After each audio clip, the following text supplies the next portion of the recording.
दोस्तों नमस्कार। उत्तर प्रदेश के अंदर हाथरस में जो घटना हुआ है उसकी निंदा पूरे देश भर में हो रही है। हिंदुस्तान के अंदर का कोई भी, चाहे आम नागरिक हो या फिर कोई भी लीडर हो, सभी के सभी लोग उस घटना की निंदा कर रहे हैं और घटना के लिए जो जिम्मेदार लोग हैं और उस पर सख्त से सख्त कार्रवाई करने की मांग भी की जा रही है। लेकिन उत्तर प्रदेश के अंदर जो बीएसपी है, बहुजन समाज पार्टी है, और बहुजन समाज पार्टी की जो मुखिया हैं मायावती जी ने जो ट्वीट किया है इस घटना को लेकर के, कल ही ट्वीट किया है उन्होंने, और उन्होंने 3 ट्वीट किए हैं इस घटना से संबंधित।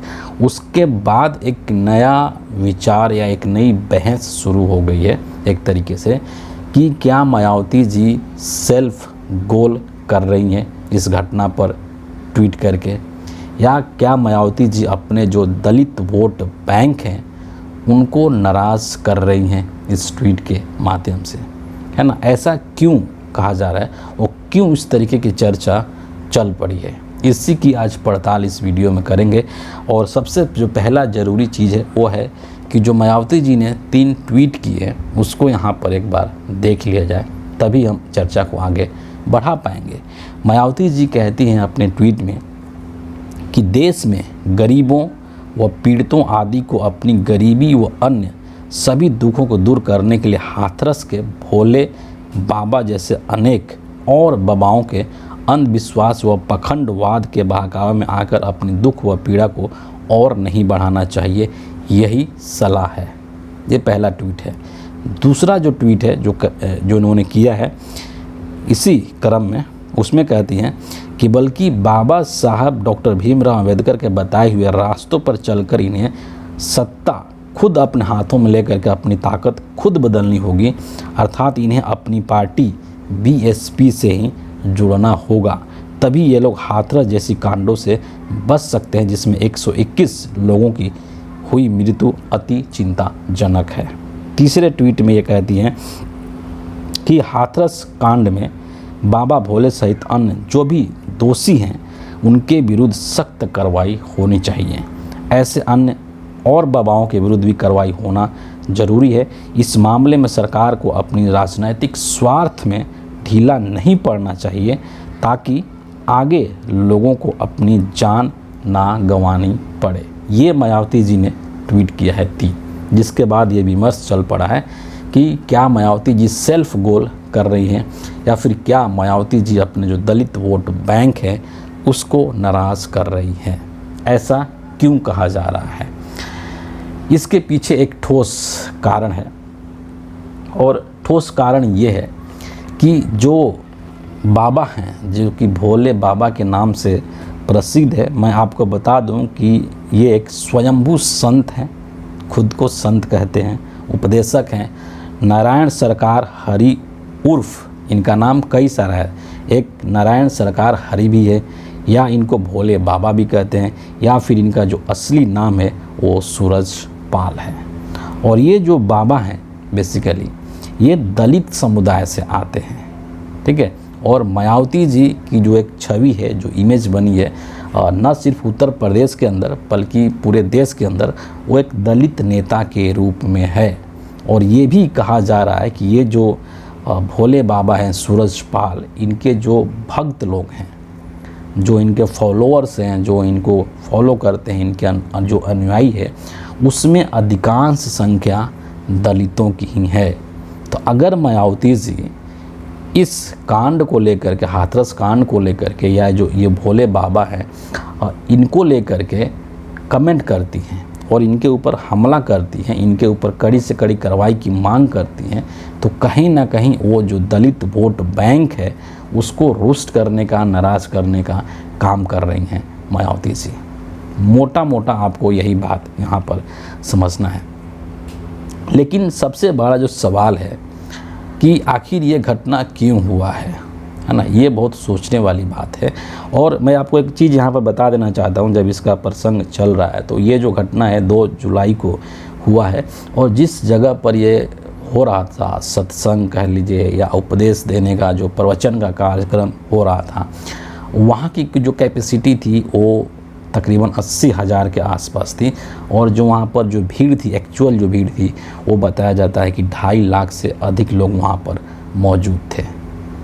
और जो ये कांड हुआ है, जो कि बहुत ही दुखद कांड है, वाकई में बहुत ही दुखद कांड है, और जिन लोगों ने अपने प्रियजनों को, अपने परिवार को, भाई बहन, माँ बाप, किसी को भी अगर खोया है इस कांड में, तो समझिए कि वो एक बहुत बड़ी वेदना है, बहुत बड़ी पीड़ा है, और उससे बाहर निकलने में बहुत वक्त लगता है, इससे कोई इनकार नहीं कर सकता है।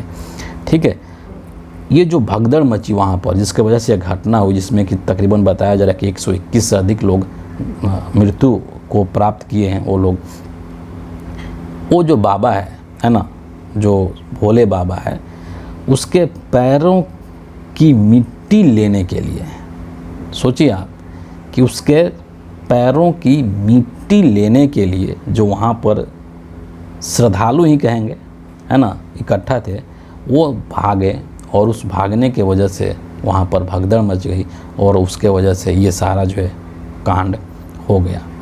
अब यहाँ पर एक चीज़ और मैं कहूँगा कि इस घटना को लेकर के मायावती जी ने जो ट्वीट किया है, जिस तरीके से हमला किया है, पर्सनली मुझे उसमें कोई दोष दिखाई नहीं देता है, क्योंकि आप देखेंगे अगर, तो इस देश में इस तरह के जो पाखंडी हैं, जो बाबा बन गए हैं, और हिंदुस्तान के अंदर ये जो बाबागिरी है वो एक धंधे का रूप ले चुका है ना।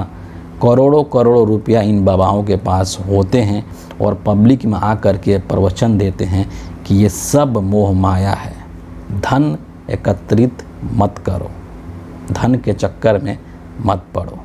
ठीक है, और खुद लग्जूरियस लाइफ जीते हैं, लाखों करोड़ों की गाड़ियों में घूमते हैं, करोड़ों रुपए का इनका आश्रम होता है, जहाँ पर पूरा अय्यासी वाली जो जीवन है वो जीते हैं, मौज मस्ती से जीते हैं। और इसी देश के अंदर ऐसे कितने बाबा हैं जिनके ऊपर की हत्या और बलात्कार तक के संगीन अपराध के आरोप लग चुके हैं, उन पर उनको दोष सिद्ध भी हो चुका है और सज़ा भी काट रहे हैं। तो इस तरीके के जो बाबा हैं, इन बाबाओं से मुक्ति बहुत ज़रूरी है, और इसके लिए देश में शिक्षा का प्रसार होना बेहद ज़रूरी है, तभी जा कर के लोग जागरूक बनेंगे। शिक्षा ही लोगों को जागरूक बनाएगी, और शिक्षा के महत्व को लेकर के बाबा साहब ने बहुत सी बातें कही हैं, उसको समझने की ज़रूरत है आज के हिंदुस्तान में, क्योंकि ये जो धर्म का धंधा करने वाले लोग हैं, ये आपको इतना बेवकूफ़ बना देते हैं धर्म के आड़ में कि आपके अंदर जो सोचने समझने की शक्ति है, आपके अंदर जो तर्क करने की शक्ति है, वो ख़त्म हो जाता है। आपकी जो तार्किक जो बुद्धिमत्ता है, जो रीजनिंग करने की जो आपकी कैपेसिटी है, उसको ही ये लोग ख़त्म कर देते हैं धर्म के सहारे से। उस चीज़ के लिए ज़रूरी है कि शिक्षा का प्रसार हो। आज भी हिंदुस्तान के अंदर इसकी सख्त ज़रूरत है। कोई भी घटना होता है हिंदुस्तान में, तो उसको लेकर के राजनीति होना बेहद स्वाभाविक है। इस घटना को लेकर के मायावती जी ने एक तरीके से बहुत ही तल्ख टिप्पणी किया है, ट्वीट किया है। लेकिन दूसरे तरफ आप देखिए कि उत्तर प्रदेश के अंदर, जहाँ पर कि मोदी जी कहते हैं ना कि डबल इंजन की सरकार है, जहाँ पर कहते हैं कि योगी बाबा का जो प्रशासन है वो बहुत टॉप लेवल का प्रशासन है, हिंदुस्तान के अन्य राज्यों को सीखना चाहिए उनके प्रशासन के तरीक़ों से। और उसी राज्य के अंदर ये घटना हुआ है, और इस चीज़ को लेकर के सोचिए कि जो योगी बाबा हैं, योगी आदित्यनाथ जो उत्तर प्रदेश के मुख्यमंत्री हैं, उनका जो रुख है वो बेहद नरम है। और यहाँ तक नरम है, आप समझ सकते हैं कि यद्यपि जो योगी बाबा हैं उन्होंने एफआईआर के आदेश दिए हैं, एफआईआर भी हुआ है, लेकिन उस एफआईआर के अंदर ये जो भोले बाबा है इसका नाम नहीं है। और इस सवाल के जवाब में योगी बाबा बोलते हैं कि प्रथम दृष्टया जो है एफआईआर में उसी का नाम होता है जो उस कार्यक्रम के लिए परमिशन लेता है, उसके बाद उसमें और आगे चल कर के अगर पॉसिबल है तो नाम जोड़ा जा सकता है। मतलब क्या है कि एक तरीके से जो योगी आदित्यनाथ हैं उत्तर प्रदेश के अंदर दलितों के बीच में अपनी पैठ बनाने की कोशिश कर रहे हैं। तो हो गई राजनीति, है ना। इसी चीज़ को समझने की ज़रूरत है कि हर चीज़ के ऊपर राजनीति करना ज़रूरी नहीं है। ये जो वहाँ पर पूरा कांड हुआ है, ये एक बहुत बड़ा मिसमैनेजमेंट है। वहाँ पर जो कार्यक्रम के ऑर्गेनाइज़र हैं उनका मिसमैनेजमेंट है। जो इस तरीके के बाबा लोग हैं उनकी भी गलती है कि क्यों अलाउ किए इतने भीड़ को। उनको भी इस चीज़ को लेकर के सोचना चाहिए, लेकिन ऐसा कुछ नहीं हुआ। किसी भी तरीके के वहाँ पर कोई व्यवस्था नहीं था कि अगर अमूमन ऐसा होता है कि कहीं भी इस तरह का कोई कार्यक्रम होता है तो वहाँ पर कुछ चीज़ें होती है जिसकी की व्यवस्था होती है कि अगर कुछ व्यवस्था में गड़बड़ी होती है, भगदड़ मच जाती है, कुछ ऐसा घटनाक्रम हो जाता है, अप्रिय घटनाक्रम होता है, तो कैसे उसको हैंडल करना है, ये तमाम चीज़ें होनी चाहिए। लेकिन हाथरस के अंदर वो चीज़ दिखाई नहीं दिया। एक मिसमैनेजमेंट, एक कुप्रबंधन वहाँ पर दिखाई देता है और उसके वजह से इतने लोग मर गए इस भगदड़ के चपेट में आकर के। मूल सवाल ये है कि हमारे देश में जो लोग हैं उनको एक जागरूक नागरिक बनाने की ज़रूरत है, शिक्षा के प्रसार करने की ज़रूरत है, ताकि इस तरीके के जो ढोंगी बाबा है ना, उनके चक्कर में लोग नहीं पड़े। क्या ज़रूरत है ऐसे ढोंगी बाबाओं के चक्कर में पड़ने की, जो खुद प्रवचन देते हैं, कुछ जो कहते हैं उसको अपने जीवन में वो कितना फॉलो करते हैं, इस पर भी एक क्वेश्चन मार्क है। तो ये चीज़ हिंदुस्तान के लोगों को समझना चाहिए। और अंधभक्ति सही नहीं है। आप भगवान की पूजा पाठ करते हैं, बहुत अच्छी बात है। आपके अंदर ईश्वर को लेकर के आपके मन में श्रद्धा है, बहुत ही अच्छी बात है। लेकिन किसी भी चीज़ को लेकर के पाखंड करना, ढोंग करना, दिखावा करना और मतलब अंधविश्वास करना, ये चीज़ सही नहीं है। और इन सब चीज़ों को अगर ख़त्म करना है, अंधविश्वास, पाखंड, रूढ़िवादिता, इन तमाम चीज़ों को अगर ख़त्म करना है तो उसका सिर्फ एक ही औजार है और वो है एजुकेशन, शिक्षा।